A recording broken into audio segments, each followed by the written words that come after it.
Good morning and welcome to week 6. This is the second to last week of having a video. We won't have one week 8. Congratulations on making it this far. I am really looking forward to reading everybody's papers from last week. So warm welcome. Find a song that makes you feel happy. Any song. Begin playing that song and hopefully feel happy. And during the entirety of that song, compose emails, texts, or handwritten notes expressing gratitude to anyone you would like to thank. Try to be intentional about naming exactly what you are grateful for and what it means to you. It's just a nice gratefulness exercise. And what I would like you to put in the instructor remarks, ignore this one. Just put the name of the song.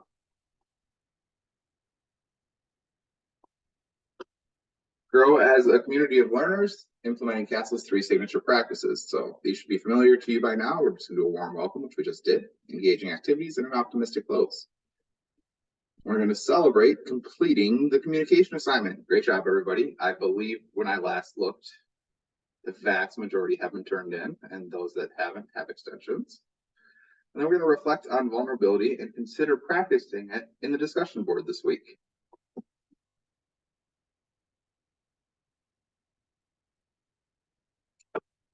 So the readings you find to go through this week should focus on how poverty shows up in education systems. Our discussion boards this week deal with poverty in education and adverse childhood experiences. These conversations can be difficult to have. As we dialogue, work to exemplify sensitivity and empathy, as some of your classmates might have to relive a bit of trauma to complete the discussion boards for this week. So as always, make sure that you are respectful and supportive of each other.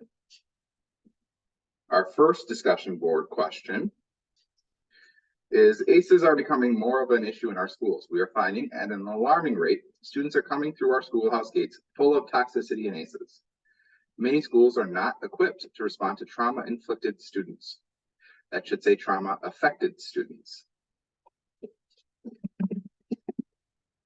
Many of our schools are not trauma-informed, resulting in instruction not being effective for these students. What are the ethical responsibilities around that issue? What is the response around this issue in your school or district or organization? How are you being a champion or leader to encourage movement toward trauma-informed schools? Who could you turn to for help with this? Please dialogue with 2 colleagues, and remember that every post should have a citation in this discussion board. Things that could be focused on, the most common thing is usually just food insecurity. But how does having parents who need to work more than one job impact students at home? There's a lot of issues around poverty. For your weekly learning assignment, you will write a reflection responding to ethical leadership in the classroom and its influence in differentiating instruction for students from the perspective of a reflective practitioner. Please include the following: ethical leadership in the classroom, differentiating instruction, and examples from your own practice that support your ideas. And just a reminder that this does require citations. That is probably the most common thing that I took a point or 2 off for, was not having citations at all on this discussion board. Looking forward, we have one big assignment left, and that is due Wednesday, December 20th. Your Code of Ethics Purpose and Impact paper or recording of your presentation. You can do either a paper or a recording. So I'll go and pull that up so that we can look at it.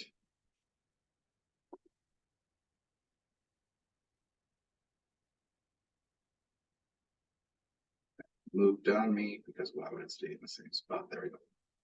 Code of Ethics implementation paper. So as you can see, it says paper. It could be a paper or a presentation. I just want to go to the content. All right. The idea here is to compare and contrast 2 codes of ethics.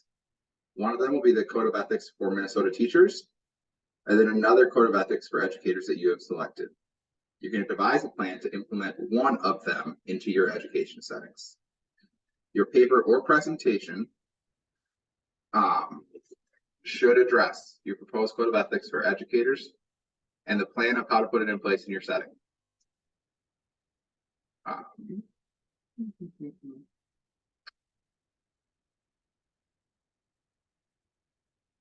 So here it says that they want you to do the code of ethics for Minnesota teachers at your school. If you are in Minnesota, I recommend that. If you are not, I recommend using the one from your local area. And make sure that you address all of the standards that are in that code. And then include a plan of how to launch it at your school, how they'll be enforced, and how you would evaluate if it was effective. In your appendices, please include the full text of each of your code of conducts. If you have questions on that, email me. That part is the part that most people have not done before, so I can help with that if you need extra on that.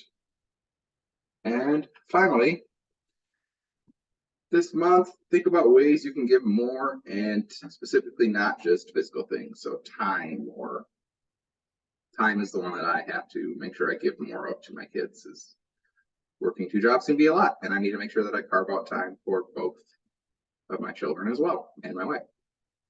And think about the ways that others give to you.